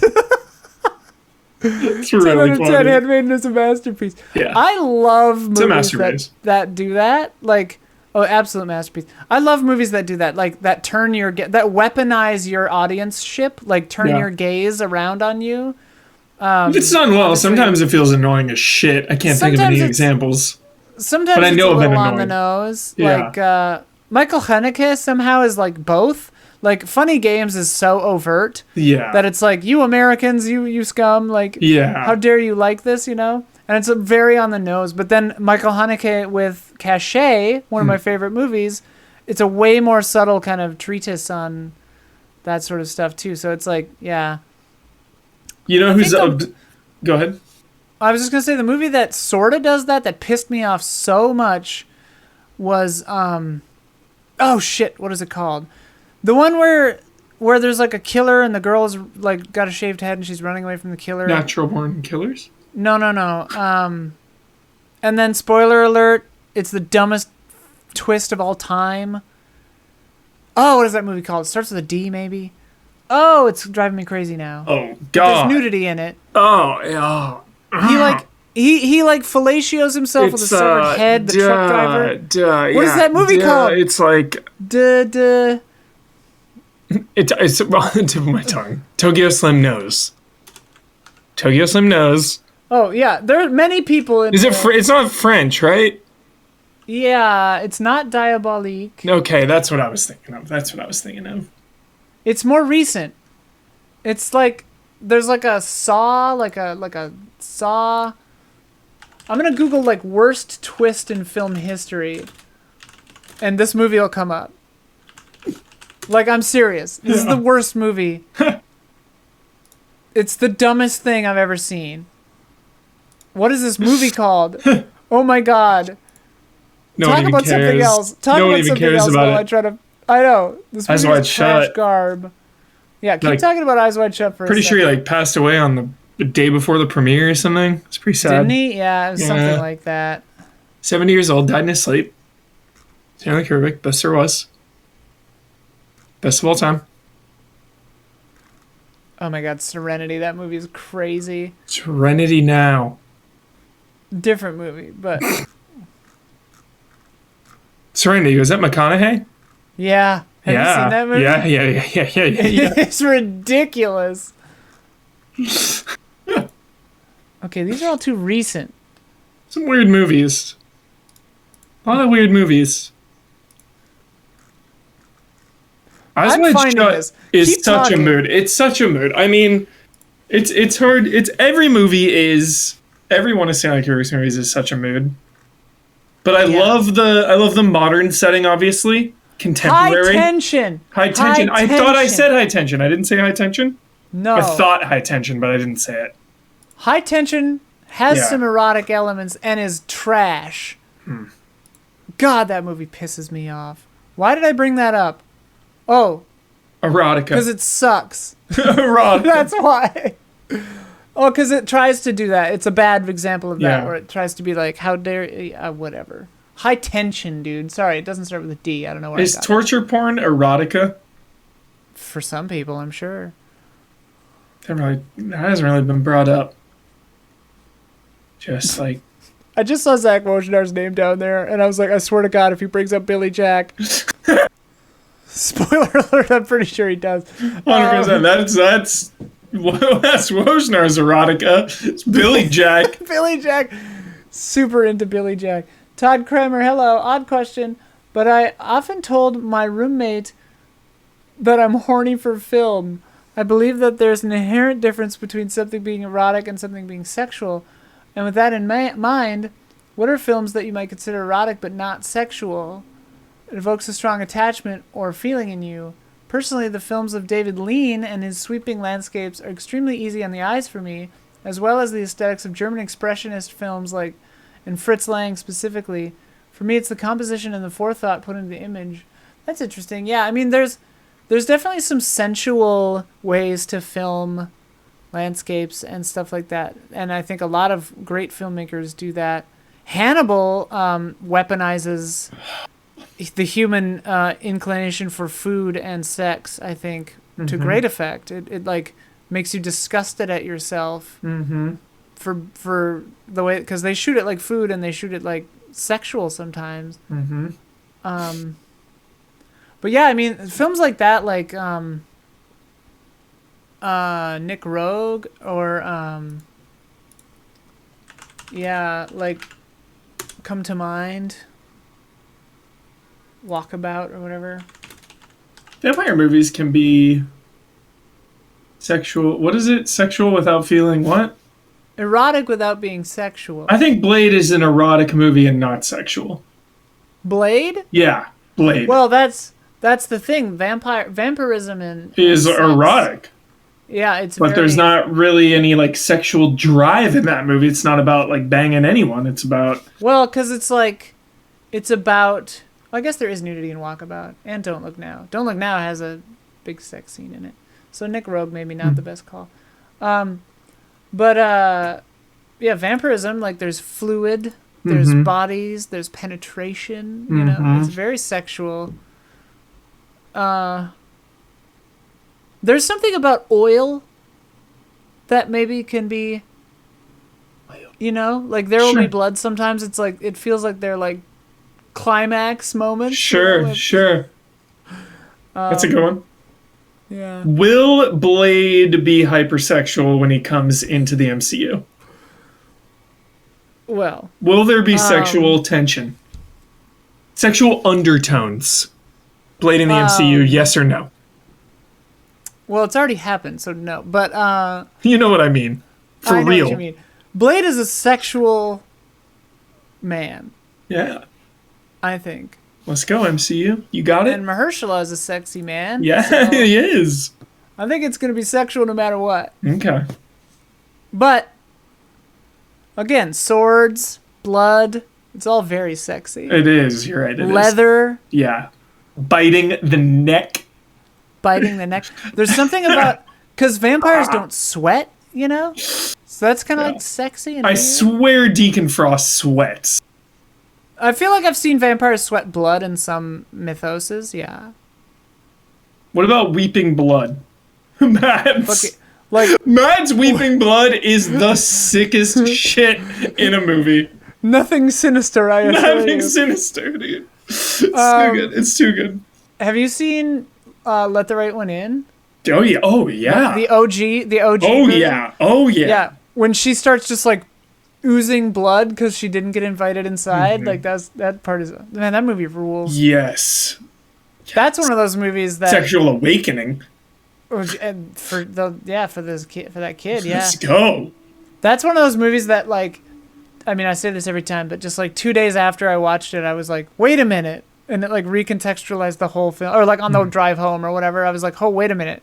Sick She movie. That wasn't what I thought it was that whole time. All right, we got 3 comments to go. Carl Williams' favorite Handmaiden. Of course. Handmaiden is the winner of the day. I didn't. You know who's obsessed with The Handmaiden? One of their favorite movies. They're obsessed. Who? Luke Arnold. Luke Arnold. Shout out. Loves The Handmaiden. It's an incredible film. Yeah. Black Sails, dude. Erotic. That's an erotic show. Erotic. And like, Oh. it starts off like. Like Skinamax skeezy, Oh, yeah, but then skeezy. it gets so real. It gets classy later. Yes. Like, yeah. Yes. Shout out, dude. Shout Luke out. Arnold. Captain he's- Flint, let's go. Wherever you are, Luke, I hope everything's going well. Seriously. Same. I liked the first book. I haven't read his second book yet. Got it right I there. want to. You got it right there? Oh yeah, you do. Number 2. I liked the first one. You know what? I'm gonna download. I've been needing an Do it. audiobook. Do it. I might have already done it. I might have already put it on here.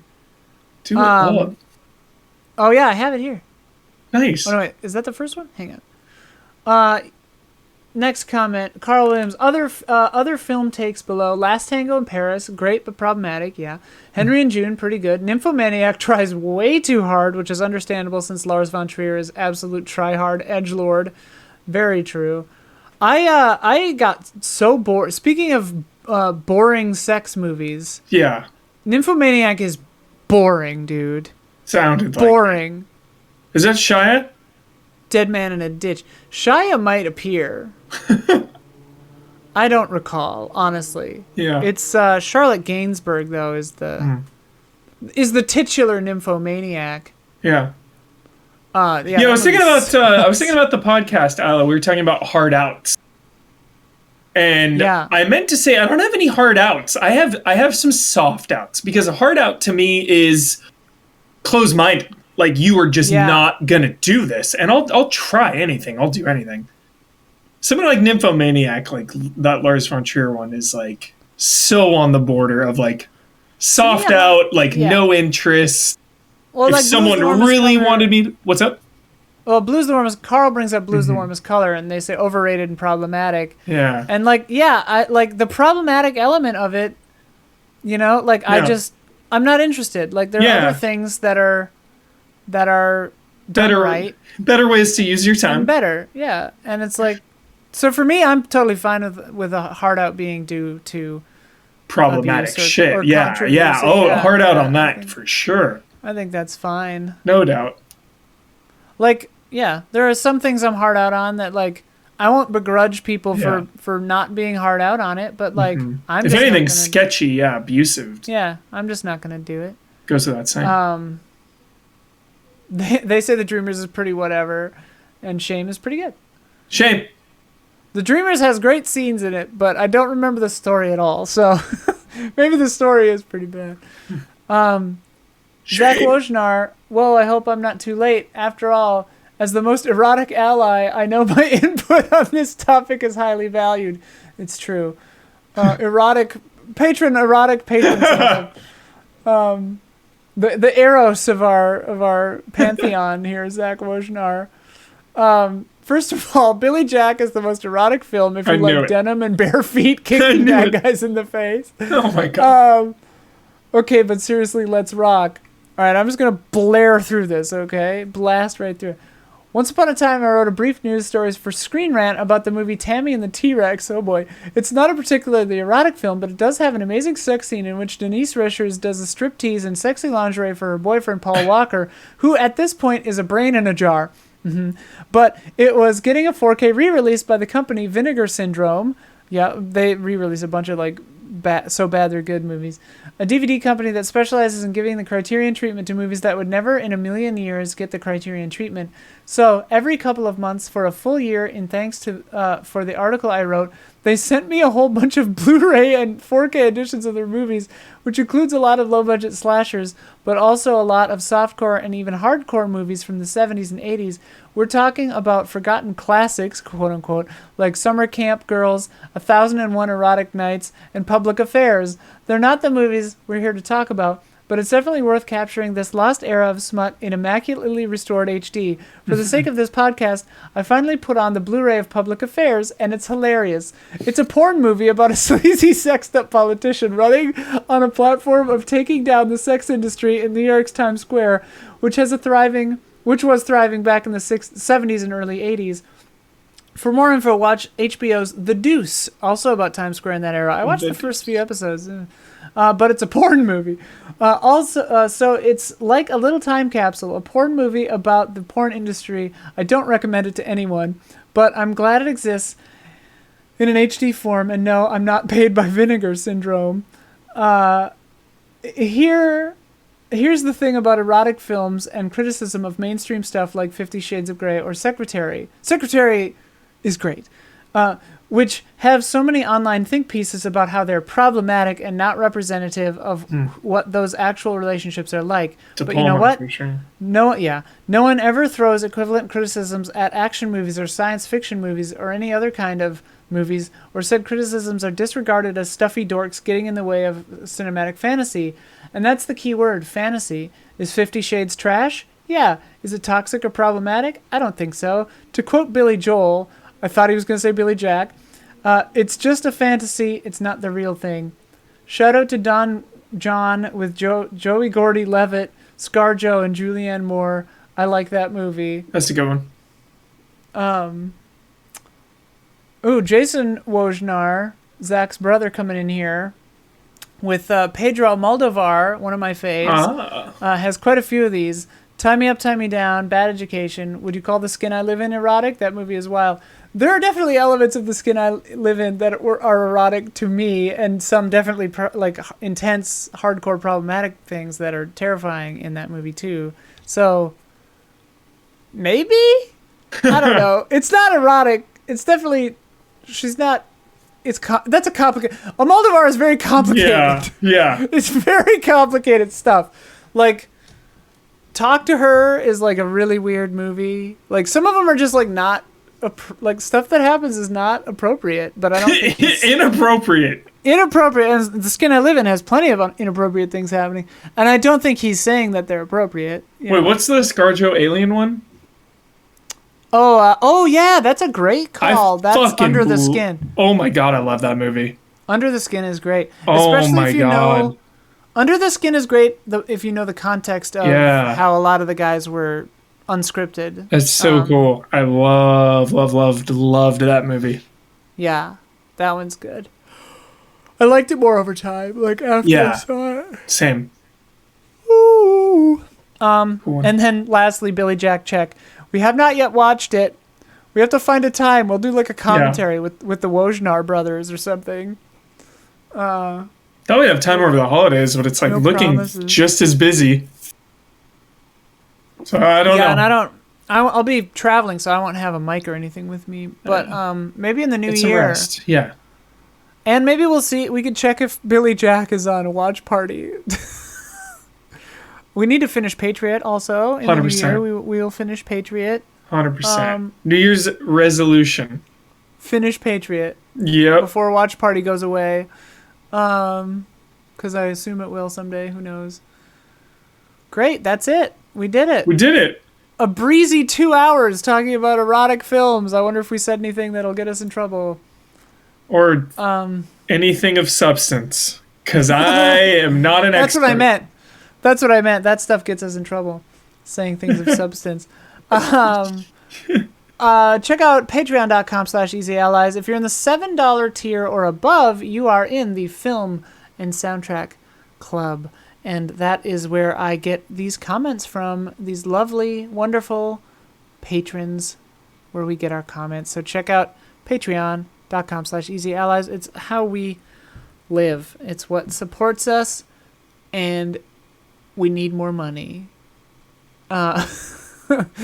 Please and thank you. Tell your friends. Our highest tier on Patreon is the shout-out tier, and we have a few wonderful shout-outs this month. We've got El Thanis, Greg, The Dark Knight Kettering, Caleb Togi Crawford. I got a frog in my throat there. Caleb Togi Crawford, Nick, and Christian Simenik. Shout out. Shout out. Simeniac. Simeniac? Simeniac. How do you say your name? I love it. Very interesting name. But thank you to the shout out tier patrons and to all of our patrons and for anyone who has listened or watched this far. Thank you, Huber, my illustrious co-host. See you in person bright and early tomorrow for the Game Awards. Will there be anything shown that is erotica? You know what? Yeah. Yeah, okay. Yeah, one thing.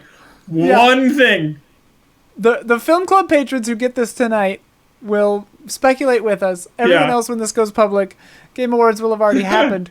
So they'll know. Well, they'll know if we're wrong or right. There will be an erotic moment. An erotic moment, yeah. Yeah. Yeah. We'll have a poll. Yeah, bright and early. I mean, it's not really. It starts at 4, but you're streaming at 2, and we're filming Trash Babies at 1. Yeah. Oh, wow. Trash Babies! Yeah. All right, everybody. We will see you soon. Thanks. Happy holidays. Happy holidays, everybody. Bye-bye.